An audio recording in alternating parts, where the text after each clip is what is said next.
Let's dive into this denture case together. This is a patient who presented with an edentulous maxilla. The first thing that we like to do when we do a denture at the Mod Institute is do high-quality intraoral scans for the final impression of the denture. And the reason why we like to do this is because we find that the fits are the best that we've ever seen with the true mucostatic impression. This particular case, I'm using the Prime scan, but I've used any scanner on the market can achieve this quite well. And so then in this particular patient, we had a natural opposing dentition. And so now we need to determine the vertical. And to do this, we like to use these 3D printed vertical dimension gauges that we have on our website. You can download for free. And then to make the interocclusal relationship, we're using the Mod denture record system. This is a centric tray that loads onto a Fox plane that you're able to essentially, in this case, make a bite record. Now, this is not a final impression. We are not actually using that to make the denture. We simply use this as a way to scan the upper and lower jaws together.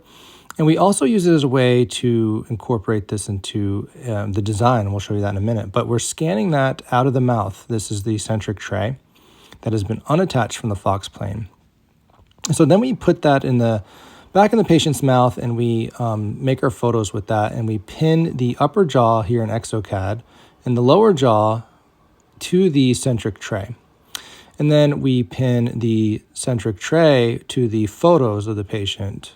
So here we could see the centric tray. The Mod denture record system is essentially enabling us to now do a smile design on an edentulous patient, where we're able to pin the smile and retracted photos here, and then bring the patient into smile design software in exocad in this instance.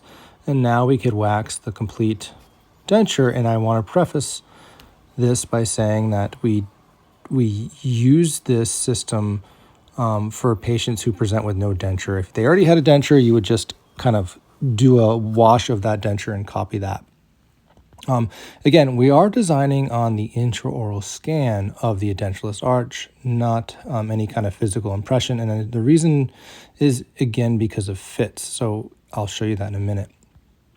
So now we print the teeth here out of Onyx Tough on the Sprint Ray printer, and then we print the denture base out of high impact denture base resin that we're testing for Sprint Ray here.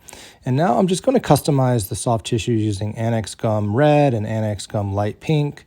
And we're going to do the candy coating technique on the teeth here, where we're putting original Onyx Tough resin and Empress Direct resin stains here to create mamelon effects and sizal translucency. And we embed that in a layer of resin, and then we cure everything, and then cure it again in glycerin or some type of oxygen inhibiting gel. And so here we are taking photos. Let's see how they fit. You want to take those out for me?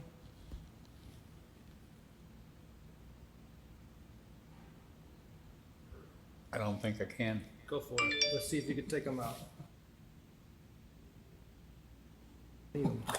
Oh, gee, there you go.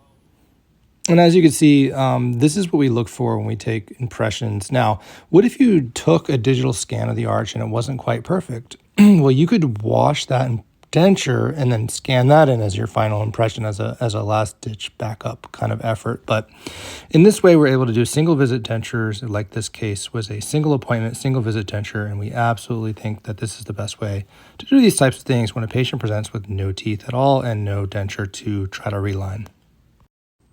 Hope to see you guys at one of our denture courses, Mod East or Mod West, where we go through these topics in great detail and teach how to design and 3D print and characterize these dentures.